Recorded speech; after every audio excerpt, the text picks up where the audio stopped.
Department of Urdu SCRS government college Sawai Madhopur के इस YouTube channel में तमाम तलबा और तलबात का एक बार फिर खैर मकदम है।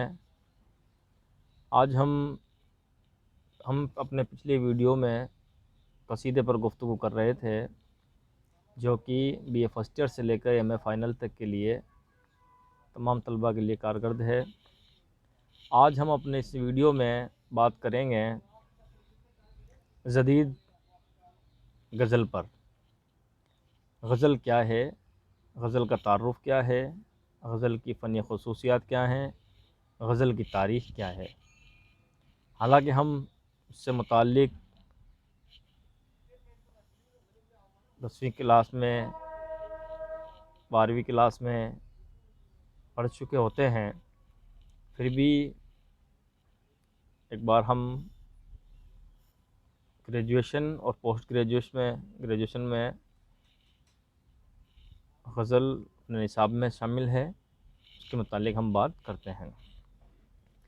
गुज़िश्ता निसाब में आप गज़ल की सिन्फ़ और हैयत के सिलसिले में बहुत तफ़सीलात का मुताला कर चुके हैं, जिनकी रोशनी में आपको ये मालूम है कि गज़ल उर्दू की तमाम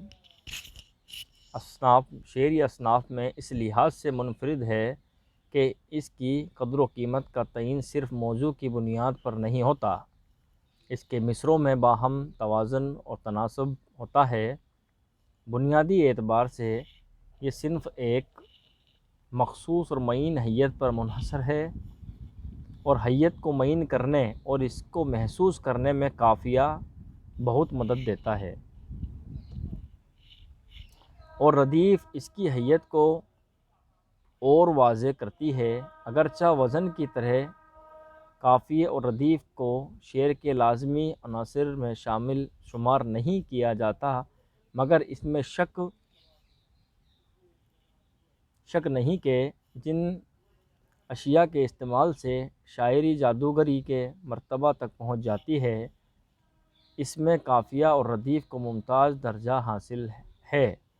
गज़ल के मौज़ूआत हैयत के ताबे होते हैं, इसलिए इनमें किसी ख़ास मौज़ू या फ़िक्र की निशानदेही इस तरह नहीं की जा सकती जिस तरह दीगर असनाफ़ शायरी में की जाती हैं। मशरक़ी अदबियात में गज़ल की रिवायत कई सदियों से जारी व सारी है। इस तवील अरसे में ज़बान व बयान के मुख्तलिफ़ असालीब के साथ साथ फ़िक्री और मौज़ूआती तनूव भी मौजूद हैं, जिस मकामी और जोग्राफ़ियाई हवालों से ऊपर उठकर देखना होगा, तब ही गज़ल के बुनियादी मजाज से इंसाफ मुमकिन होगा। जदीद गज़ल का तारुफ़। जदीद गज़ल के तारुफ़ से पहले ये ज़रूरी मालूम होता है कि सिन्फ़ गज़ल का तारुफ़ पेश किया जाए, ताकि जदीद गज़ल के अफ़हाम में ज़हमत ना हो। यानी जदीद गज़ल को समझने से पहले गज़ल को समझना निहायत ज़रूरी है, ताकि जदीद गज़ल को समझने में कोई दुश्वारी ना हो।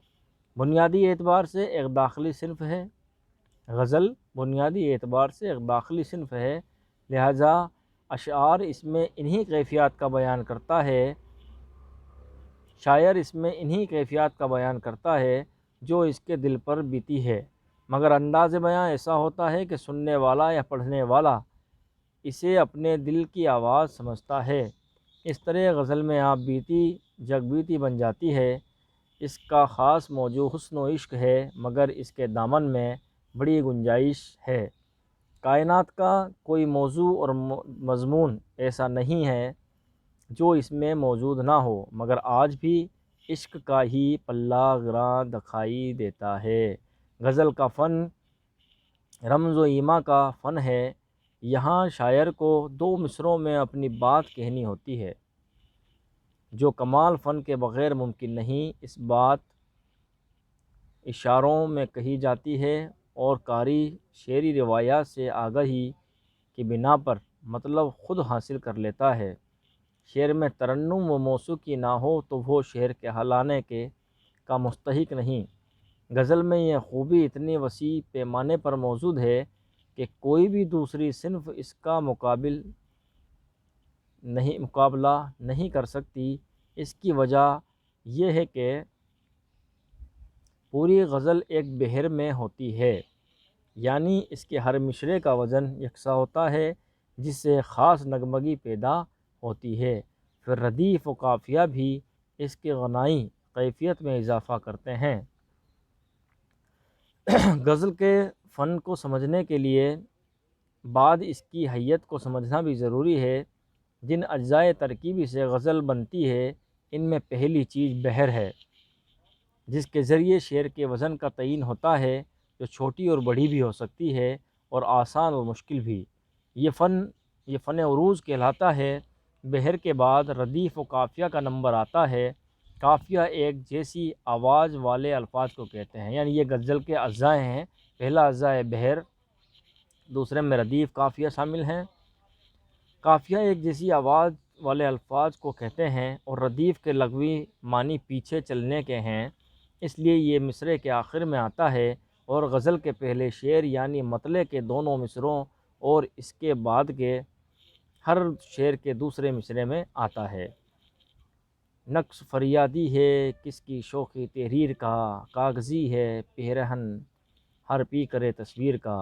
غالب کے اس مطلع میں تحریر اور تصویر قافیہ اور کا ردیف ہے۔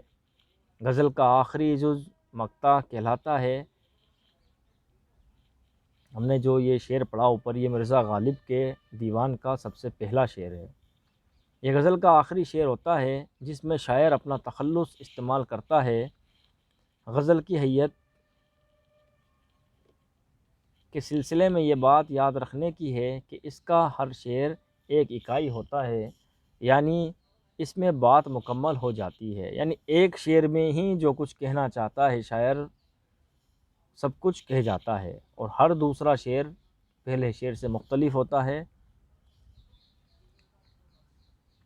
غزل اردو میں فارسی سے آئی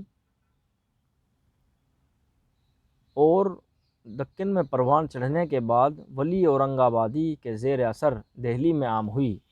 شاہ حاتم، فغا، شاکر نازی، آبرو، مضمون اور یک رنگ سے ہوتی ہوئی میر، درد اور سودا کے ہاتھوں مرتبے کو پہنچی۔ دہلی اجڑنے لگی تو اسے انشا، مصحفی اور زراعت نے لکھنؤ لے جا کر نشاط و سرمستی سے آشنا کیا۔ ناشخ و آتش نے زبان و بیان کی اصلاح کے ذریعے اس کے حسن کو نکھارنے کا کام کیا۔ جب لکھنؤ میں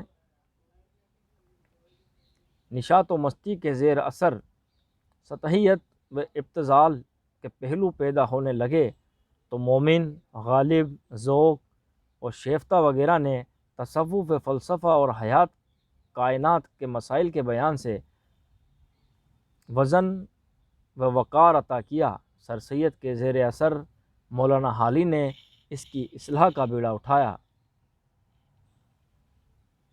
حالی کی اصلاحوں اور 20ویں صدی کے بدلتے ہوئے سماجی، معاشرتی، سیاسی، تہذیبی، تمدنی، معاشی، اخلاقی و علمی صورتحال کے نتیجے میں پیدا ہونے والی غزل جدید غزل کہلائی۔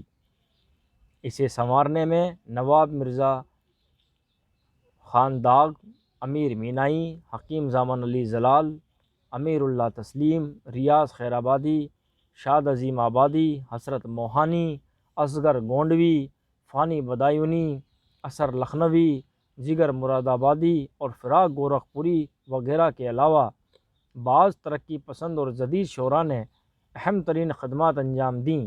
اس غزل میں ایک نیا تصور عشق دکھائی دیتا ہے، آزاد خیالی اور صاف گوئی جھلکتی ہے، متصوفانہ و فلسفیانہ مضامین کے ترجمانی ہے، مشاہدہ کی وسعت ہے، تعمق، تنوع، رنگا رنگی اور یک قسم کی ہمہ گیری موجود ہے۔